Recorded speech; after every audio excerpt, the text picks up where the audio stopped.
geocentrism is that the Earth is stationary and that the heavenly bodies are revolving around the Earth.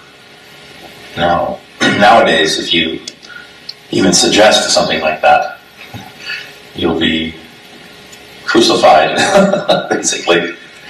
Not only that, there's a growing movement nowadays, and this is not just amongst Christians, this is in the scientific community, that the Earth is actually a plane. It's a flat plane. It's not globular, and it's stationary. It's a very popular movement now. But all the astronauts who have gone up to space station and all that, they say it's round. Oh yeah, that's what they say. We haven't seen a picture. I mean, they have these images of astronauts working on a space station with the Earth in the background. But you look at the Earth, there's no satellites, which is supposed to be 20,000 satellites. You don't see a single one. You don't see any planes anywhere. And every so often, one of their videos, you'll see like bubbles come up, which means they're in a pool in front of a green screen. And you can find these videos.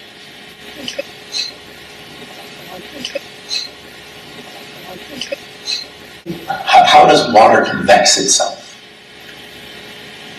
So if the Earth is round, water is bending itself. Can I do that? Can I conduct that experiment? I can certainly pour water into a container, and the water will take the shape of the container, but I'm not talking about that. I'm talking about pouring water out and then making it into a convex sculpture without it, because water always finds a level.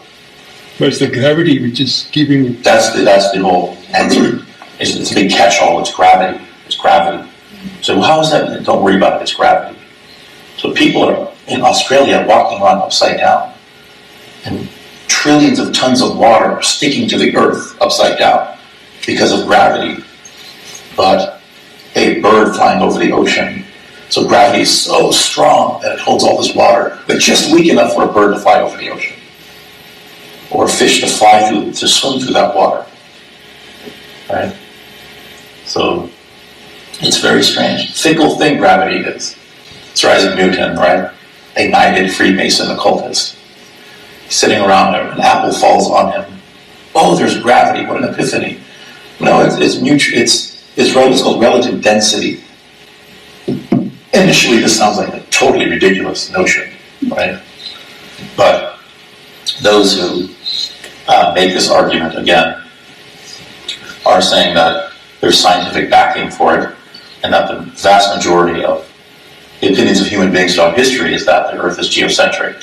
You believe in gravity. I believe in God. Mm-hmm. Also, nothing about the moon is, you never see the dark side of the moon. You never see the back side of the moon. So if it's orbiting, why don't we ever see the back side? All it does is go like this. It just rotates like that.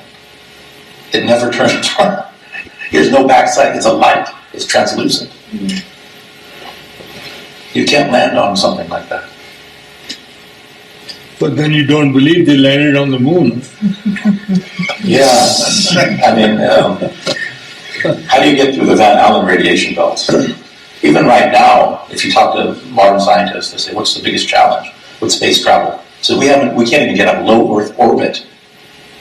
We're 200 miles from the Earth, and then there's massive radiation belts. We have to figure that out.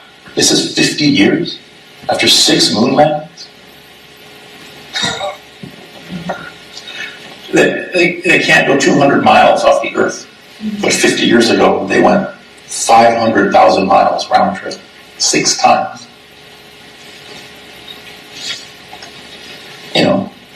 $19 billion they fleeced from the American public. 550 astronauts have been into space. 94% or something are Freemasons. It's a secret society. It's a fact. Buzz Aldrin, Neil Armstrong, Michael Collins, the first men on the moon. 33-degree Masons. This is a fact. And a secret society keeps secrets. NASA just said, we found 7 new planets. They're just like Earth.